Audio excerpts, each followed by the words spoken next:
Onuachu before the match? Osi. What? You talked to Onuachu before the match? Onuachu is my brother, why not? Osi.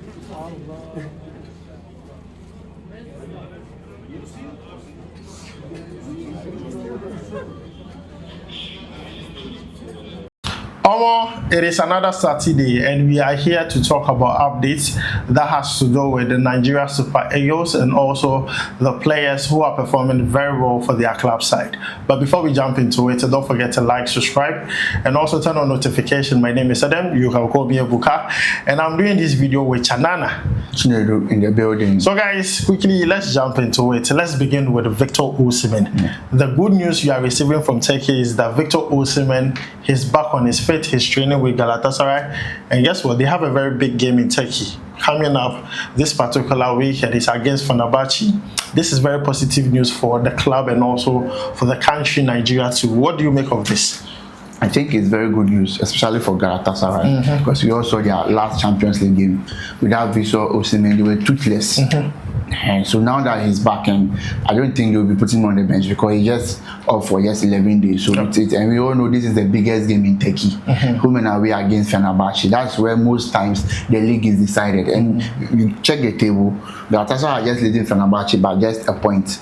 So anyone who wins will go back to first. So if Gala wins, Gala maintains first spots. If Fenerbahce wins, they are going back to first. And Fenerbahce is hosting Gala. That tells you that they are eager to beat Gala, because for the past 3 or 4 seasons, Gala has been winning the league. So this is an opportunity for Fenerbahce to play claims that, hey, this season we are going to take the league. And we all know this season Gala, its mind is mostly based on the European football. But when it comes to Fenerbahce, bragging rights and other things, and with Osimhen in the fold, I tell you, Gala will be a hard customer. So whenever Gala has Osimhen, they have an extra. It's like they're having one goal already.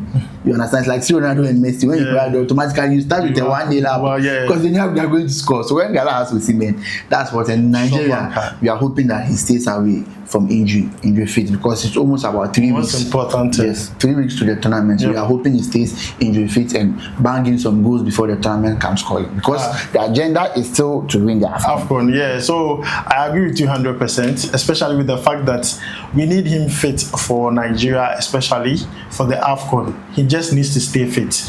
No complications, no stories, no injuries. He should just be fit. I know injuries are part of football, but this time around, trust me, he would like to be fit enough for the AFCON, because they know that they are missing on the World Cup and they have to make up for it with the AFCON. So guys, let us know what you think about Victor Osimhen returning from injury down below in the comments. Now, speaking about Galatasaray, we have heard reports that they are also looking for players. They need to bolster their squad. And we know January, the transfer window will be opened, and they are looking in the direction of Rafael Onyedika, who plays for Club Brugge. They are not the only ones. Other clubs are seriously interested in the player, but looking at Galatasaray interested in him.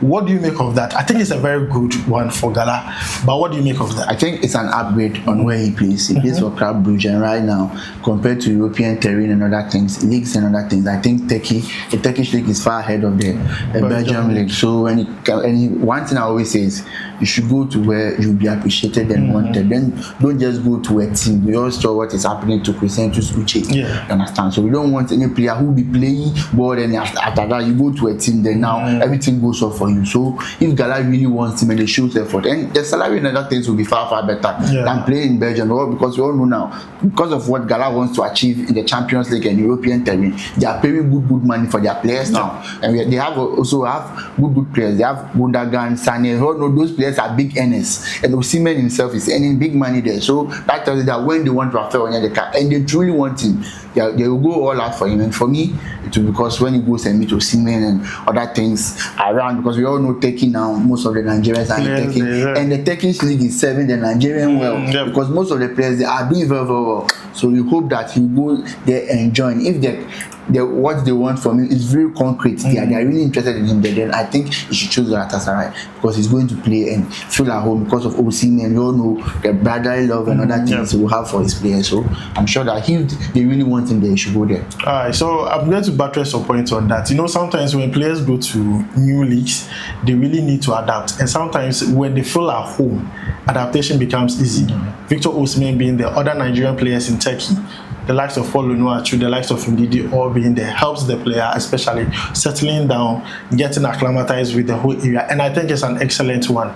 If I were to advise the player, I'll tell him to make that move. If the move is concrete and there's a green light, he should activate it, because going to Galatasaray, as he said, is an upgrade on Club Brugge. So that's the fact. Guys, let's hear from you concerning that. Rafael Onyedika to Galatasaray. Good move or bad move?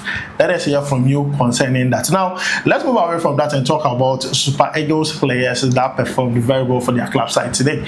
And I want to begin with Semi Ajayi. Today, he was the star man. In fact, they did a comeback. He plays for Hull City. They played against Stoke City. They won that game by 2-1. They did a comeback and he was part of the goal scorers. This is his first goal of the season.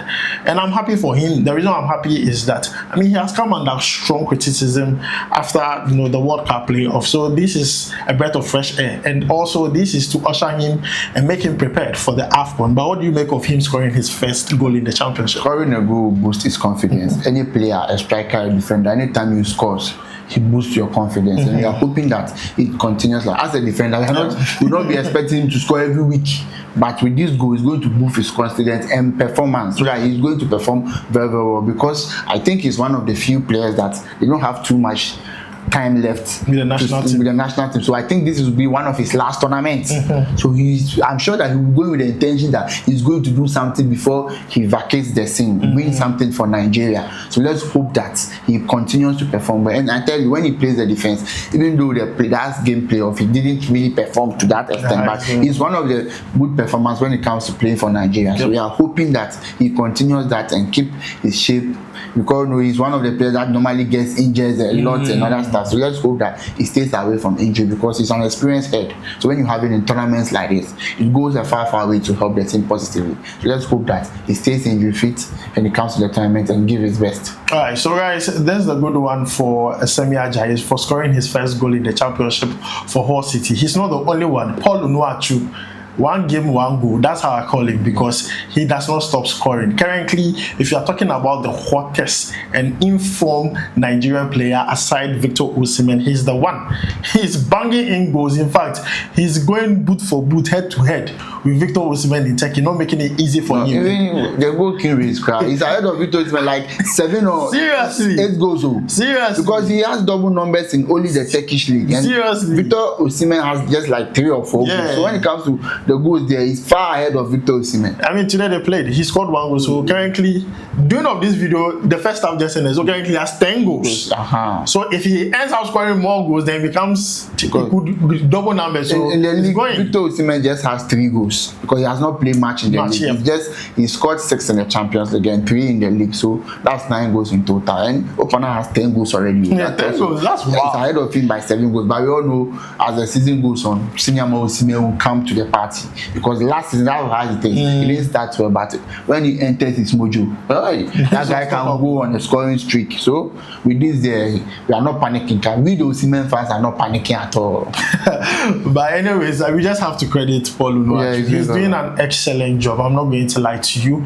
And I really want to see him at the AFCON. I know there is this whole conversation of him not doing so well with the national team. But as you said, having a player on form, anything is possible. It's good. And for me, if I were to choose between him and Tolu, I'll go in for him than Tolu, because Tolu currently, 1, he's not a starter at Wolves.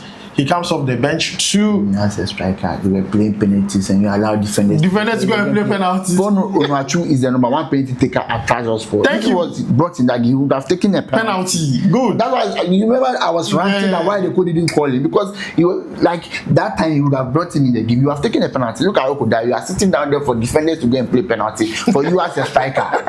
Tolu, please, you need to up your game. It is really, really important. But guys, Paul Onuachu also scored a goal today. Let us know what you think about their performances down below in the comments. Now, let's talk about the Super Eagles of Nigeria. We all know on the 14th of December, they are going to play a friendly game against Egypt. But there are some complications. Now, this complication could mean that key players for both sides might not feature in the friendly game. Meanwhile, this friendly game is to prepare them for the AFCON. Now, these key players are playing in Europe's top 5 league. I'm talking about the EPL, the Turkish league, the Bundesliga. Most of these players might not come because the clubs are doing everything possible to make sure they play at least their last game, which is on the 13th, before they go back to their countries and prepare for their AFCON. Now, for Egypt, Liverpool has not given anything yet concerning Mohamed Salah. Man City has also not given anything yet concerning Mamouche. For Nigeria, it's a whole lot. Fulham alone, 3 players. There is no response yet because on 13, Fulham has a game to play. There's a problem there. So Samuel Chukwueze, we also have Iwobi and Calvin Bassey. These 3. They are not the only ones. Tolu Arokodare, also no response yet.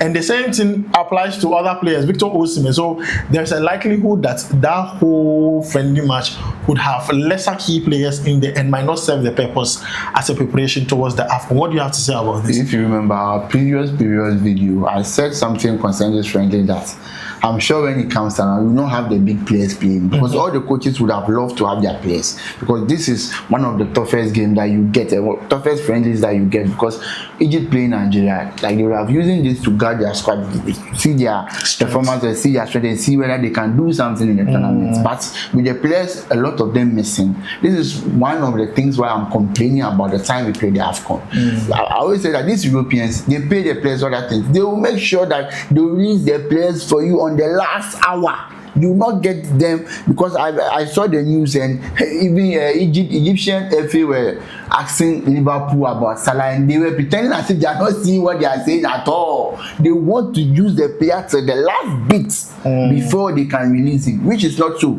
According to the law, you have to release the player. The rule says 2 weeks before a major tournament, and AFCON is a major tournament. But we all know these clubs.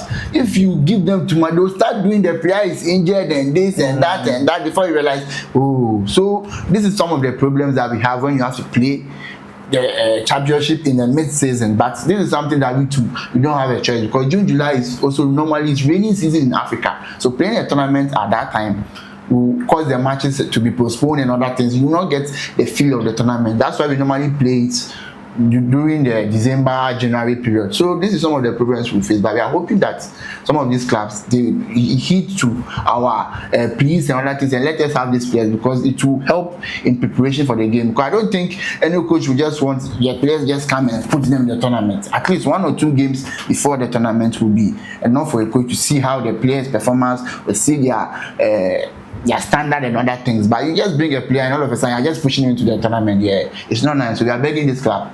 That's why they do preseason. So they should let these players to come and play 1 or 2 friendly games for their countries before the main tournament. Alright, so guys, I've heard from Chanana concerning that. All I have to say is, you know, the AFCON is around 20th. Yeah. That's almost getting to Christmas. And this friendly game is coming off few days or just a day or 2 after, you know, these European games that we're going to play. But most of these players are going to play on the 13th. Yeah. Now, these clubs feel like they need to hold on to these players to play on the 13th before they play. They feel like it's the friendly, it's not the main AFCON. But meanwhile, it's preparation, which is very, very important. But looking at what is happening now, I would have felt like both Nigeria FA and the Egyptian FA could have pushed the friendly a bit back to accommodate all the key players to arrive in time. That's the best thing to do. But if they still insist that it should be played on 14th, that meaning Nigeria definitely have other things to do. Maybe preparation. It could be other friendly games they want to play, or maybe they want to keep the players intact and then strategize their plan for the AFCON. So for me, the AFCON, nothing is going to spoil. It's going to come on perfectly. The teams have nothing to do. They are surely going to release the players. And it's just because that friendly is on the 14th, which is like a day after. And that's where the problem is. So for me, if I were to suggest a solution to all this, just push the friendly few days. It could be 2 or 3 days back. So it could be like 17th or 18th, just to allow the players arrive in camp, rest for, you know, shake up a bit and then play that particular friendly. But then guys, that is the update concerning the friendly between Nigeria and also Egypt on the 14th of December. Key players might not feature in that one. Now, let's move away from that and talk about our dear Benjamin Fredericks. Now, Benjamin Benjamin Frederick, according to report, has left the club he was on loan at, Denda, and has returned to England. Yeah, Brentford. Now, this is to make sure that the player recovers very quickly. Now, that is his parents' club, so whatever happens to the player, they are responsible for it. So they have told the player to return to England. He's en route there so that he can prepare and also recover very well. Now, I want us to take a look at what former Nigerian player Sam Soji had to say concerning Nigeria missing, Benjamin Frederick, which we have already talked about. Now, this is what he said. He says that Frederick would be a massive miss for the national team for the African Cup of Nations. It's going to be a shame he's not going to make it. He's coming on really well, young with pace, and he got every attribute to become a very good player. He's definitely one for the future. He's only missing experience from playing with the national team. The way he plays, the way he carries himself, he could play anywhere in defense. Right back, center back, he can even play in midfield. So he will be a big miss. I hope he gets well soon because he's going to be a massive player for the national team. I mean, he's right on point. Everything on point. Everything on point. So, guys, that is what Sam Soji had to say concerning Benjamin Frederick. We wish him nothing but the best and also a speedy recovery. Anyway, yeah, he's just made emphasis on all what you have been saying about Benjamin Frederick, his performance and his usefulness to the team and other things. We just hope that he gets a speedy recovery, and this shouldn't hamper his progress because we all know some players when they go to these lengthy injuries, they come back and their progress goes back. We are just hoping that he comes back and within a month or two he gets back to his peak. So I'm wishing him a speedy recovery because he's my darling boy. So guys, let's talk about the last one that has to do with the CAF Champions League, and we want to talk about Rivers United. They are in Group A and they played their game against Berkane, RSB Berkane. They lost that game by 2-1. And guess what? They scored a goal, waited the 90 minutes plus extra time. 94 and 97. How can you consider like that? They considered 2 goals in extra time. Yeah. They could have easily picked up 3 points or even a point from that game. Currently, this is how the table looks like. 0. They don't have any points. They should continue. They should continue. Now, let me know what you think about this, because this is the only representative from Nigeria playing in the CAF Champions League, and they need to represent very well. Yes, it's the group phases, but so far 2 games they don't have any points, which is for me it's a bad one. Qualifying from that group. The way things are starting, no, you need to win your home games. you need to win those. Away games are very different. Let me tell you something. You see this North Africans, yeah. If you go there, 95% they are beating you. So when you get them, that is where you have to beat them. And you have the former champions in your group. Pyramid is in your group. So just imagine. Is the reigning champion. Reigning champion. You see, so when you get them at your home ground, that's where you beat them and beat them good. So you leading the game 1-0. I see it was 90 plus 2 when I was doing something inside. So I just put them. I came back and said, Rivers, are you serious at all? They lost the game for all. How can you do this? It shows a lack of concentration and seriousness, because you have the game in the back. So how you allow the cat out of the bag? Just maintain some last 5 minutes, your steals and other things, and you sit down there and concede 2 last-minute goals. They should continue. So guys, for me, I think it's very bad because they are Nigerians representative in the CAF Champions League. You don't have too many teams to say, oh, if this one does not perform, we'll concentrate on this one. When they are out, they are out. There is no Nigerian representative in here. There's no Ghanaian also. That's why I don't even talk about them at all. Symbolic. Those people forget them. But with this one, this is a very tight group where Rivers United fight themselves. Berkane is also a very excellent team. Same for Pyramids, a very excellent. Berkane is the current Confederation Cup winners. They've won that tournament like the last 3 years or so. So just imagine the same group. You have CAF Champions League winner. You have CAF Confederation winner in the same group. Look, it is a difficult one. They should have picked up that 3 points. They should have picked it up. I think they really disappointed. But then, guys, that is the updates we have for you live here on Sports Corner Niger. Yes, Sports Corner Niger. So guys, we'll make sure to bring you more live here. My name is Adam. You can call me Ebuka. I did this video with Chadana Chinedu, always in the building. So guys, we'll make sure to see you in the next one. Thank you for watching. Charlie, we go vibe.